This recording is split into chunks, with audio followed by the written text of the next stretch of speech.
Bonjour à tous et bienvenue sur Développement Facile. Donc on continue ensemble la série de cours consacrés au langage PHP pour que à votre tour vous puissiez créer des sites dynamiques qui soient très performants et très évolutifs.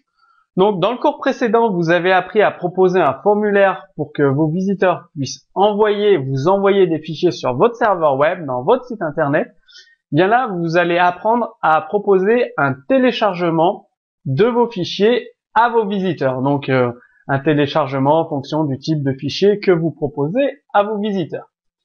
Alors, c'est-à-dire que vous pouvez forcer le navigateur à proposer à l'utilisateur, donc sur le navigateur de l'utilisateur, une boîte de dialogue, une fenêtre, pour proposer à l'utilisateur d'enregistrer le fichier sur son disque dur, et ce pour n'importe quel fichier, une image, un document Word, PDF, etc., etc. Donc cette technique consiste à envoyer des en-têtes particuliers grâce à la fonction PHP qui s'appelle header. Donc content une disposition, attachment, file note.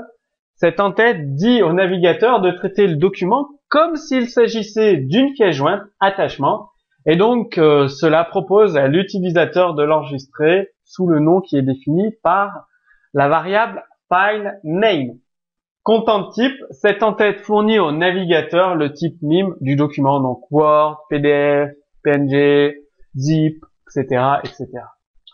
Donc, sur l'écran s'affichent tous les types MIME correspondants pour Word, générique, PDF, Excel, PowerPoint, Zip, image bitmap, GIF, JPEG, PNG, TIFF, HTML, document texte. Vous avez le XML aussi, donc libre à vous de l'utiliser. Donc une fois que vous avez envoyé les en-têtes grâce à la fonction header, la fonction PHP header, il ne vous reste plus qu'à envoyer le document directement dans la page, donc soit par une lecture, rappelez-vous la fonction fread que vous avez vue dans un cours précédent. Si vous ne vous rappelez plus comment elle fonctionne, je vous renvoie au cours précédent PHP qui traite de la lecture de fichiers avec fread, soit avec la fonction readFile. Donc readFile, vous transmettez le chemin d'accès au fichier à lire, et inclusion, vous mettez 1 pour rechercher le fichier dans les répertoires spécifiques. Donc la fonction readFile retourne le nombre d'octets lus si tout s'est bien passé, ou false en cas d'erreur. Alors, un exemple de code source pour que vous puissiez mettre ça en pratique directement dans votre site internet. Alors, on définit un tableau avec plusieurs fichiers. Tutoriel.pdf, un fichier PDF, un fichier GIF. On teste le retour du formulaire. Donc, si la variable get n'est pas vide, eh bien, on récupère l'identifiant du document, ID.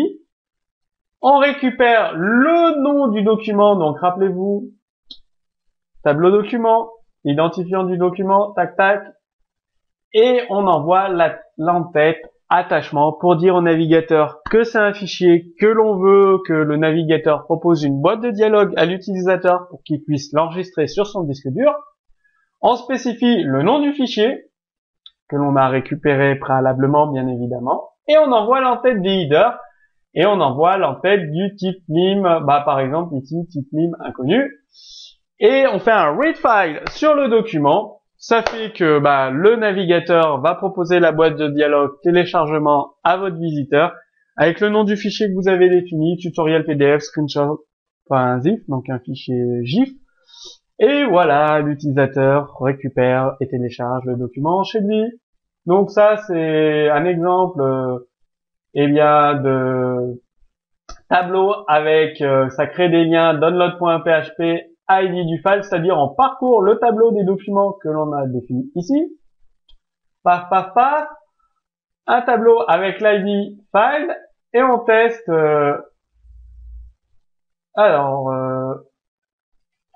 ID égale, plutôt, je corrige, excusez-moi pour les erreurs.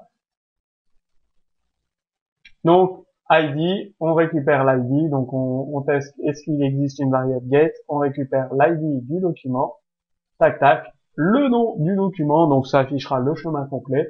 L'utilisateur clique sur ce lien, s'appelle ce fichier, donc ce fichier s'appelle file underscore download underscore PHP, et voilà, tout simplement, comment proposer le téléchargement de fichiers à vos visiteurs. Comme d'habitude, vous retrouverez le code source en téléchargement directement sous ce cours vidéo. Je vous invite dès maintenant à mettre en pratique la technique de téléchargement de fichiers, à utiliser toutes ces fonctionnalités que permet PHP pour ouvrir une boîte de dialogue et proposer PDF, Word. Enfin, vous avez vu tous les types de documents dans le PowerPoint derrière moi. Si vous avez des questions, vous rencontrez des difficultés, vous souhaitez des informations supplémentaires, le champ des commentaires est justement là pour ça, donc posez vos questions et je vous dis à très bientôt pour le prochain cours sur développement facile.